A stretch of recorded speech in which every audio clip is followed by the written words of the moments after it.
from Southern Maryland's weather leader. This is a JB Weather Alert.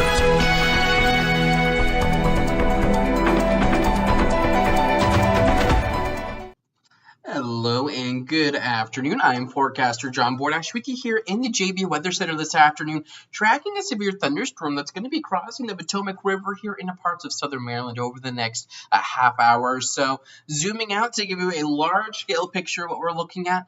Not much. Aside from our one storm that's getting ready to move into parts of Charles County, we don't have much else going on. We have a couple other storms on over towards parts of northern Virginia, and those don't look to be impacting our region anytime soon. It really is just this one storm that has developed over parts of Prince William and Stafford counties that'll be moving across the Potomac River into parts of Charles County. And this area here shaded in orange, this is a severe thunderstorm warning that goes until 5 o'clock.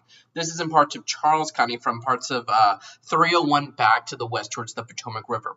Elsewhere, if you're in PG, Anne Arundel, eastern parts of Charles County, St. Mary's or Calvert counties, or even down towards the northern neck, you don't have much to worry about right now. And if you have plans in any of these areas through the rest of the afternoon going into the evening, I wouldn't cancel those plans. What I would do is stay aware. So let's say you have an outdoor practice, or you're going out for dinner this evening, or you're just planning on taking the kids outside. I would still do all of those things. Just keep in mind that one or two of these storms could develop and move overhead. That chance of rain for you this afternoon and evening sits right around 30%. And I don't think everyone's going to see rain. I actually think most of us probably won't, but a few communities out there could definitely see a shower or a thunderstorm move overhead, and now we have this severe thunderstorm warning here. So I would just take caution if you're in this orange polygon. If you're outside of it, I wouldn't worry about it too much.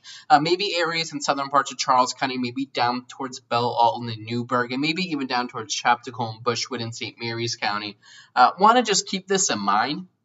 But you're not under an imminent threat of this right now. This is one of those typical summertime thunderstorms that fires up. These aren't always long-lived. It's very easy for these storms to kind of fizzle out as they move eastward. But let me come in here. Let me take a look at a storm track for you. Let's take this, and again, we're taking this right from just out the Indian Head through Quantico, through parts of Stafford County, and we are moving this east at about 20-ish miles per hour. And that would be a look at some general storm timing for you. Moving into Pittsburgh just about now. You're starting to see some raindrops move on in. Moving into Port Tobacco as we approach 5 o'clock. La Plata around 5 o'clock. Potentially down towards Belle Alton right around 5:08. And then eventually maybe down towards Denville and Newport as we approach 5:20. So do keep that in mind if you're in these areas. Elsewhere, I wouldn't expect much. This storm should stay south of Waldorf, but in Waldorf, you probably will see some raindrops out of this. And if you have any travel interests along 301 this over the next, let's say, hour or so, just keep this in mind as well. This should stay north of King George County. Again, we're really kind of focusing here southern parts of Charles County and, again, south of Waldorf. And if you're in parts of northwestern St. Mary's County, I would maybe stay aware of this storm. But again, it's very easy for these storms to fall apart, so it's difficult to say whether or not that'll happen with this type of a setup. But just as we loop radar here over the last half hour, zooming us out, you can see the general theme here. You have some storms that pop on up and then they fall apart, and then pop up and fall apart. So we'll see if we get additional storm development. That's definitely possible through the rest of the evening. And so you do want to stay aware of that. But we're not talking widespread severe storms. We're not talking a severe outbreak. And I don't think we're talking anything nearly like what we saw earlier this week on Tuesday with those damaging winds, with those strong storms. This storm that's moving into Charles County, we're talking winds upwards of 60 miles per hour being possible. The storm she saw Tuesday had winds between 70 and 80 miles per hour. So not necessarily as severe, but still strong enough to warrant a warning, and we will take that seriously.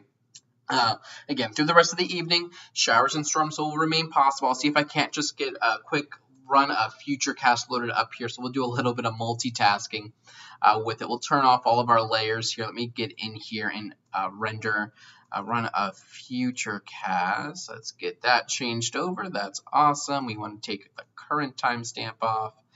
Let me just take this. Let's see, we are sitting right around 5 o'clock right now. So you can see through the evening, couple of showers and thunderstorms possible back to our west, and we'll see if they're able to hold together. The thing we'll note through the rest of the evening, and especially after sunset, and this is always true, you start to lose storm energy after sunset. Storms really get a lot of their energy and are able to feed off of sunny, hot, and humid conditions. And once we get the sundown this evening after 8 o'clock, we're going to start to lose some of that punch. So unless storms fire up this before sunset across our region, they're not likely to be severe. We have that storm up there right now moving into Charles County. That's severe because we have the storm ingredients. But storms that form out west and move eastward throughout the evening and get here after sunset are not likely to be severe. By 9 o'clock, 10 o'clock, I think we're really just talking some scattered showers. And that best chance of a shower and maybe more of a widespread shower really doesn't move in until well after sunset. That's why I'm saying any evening plans for you really before sunset, you should be by and large fine. Only a few of us will see a shower or a storm, and then pushing this through. I'm not expecting severe weather this evening, but you do see maybe some locally heavy downpours being possible, maybe a rumble of thunder. But I even think maybe this could be overdone a little bit. I really don't think we're talking widespread activity.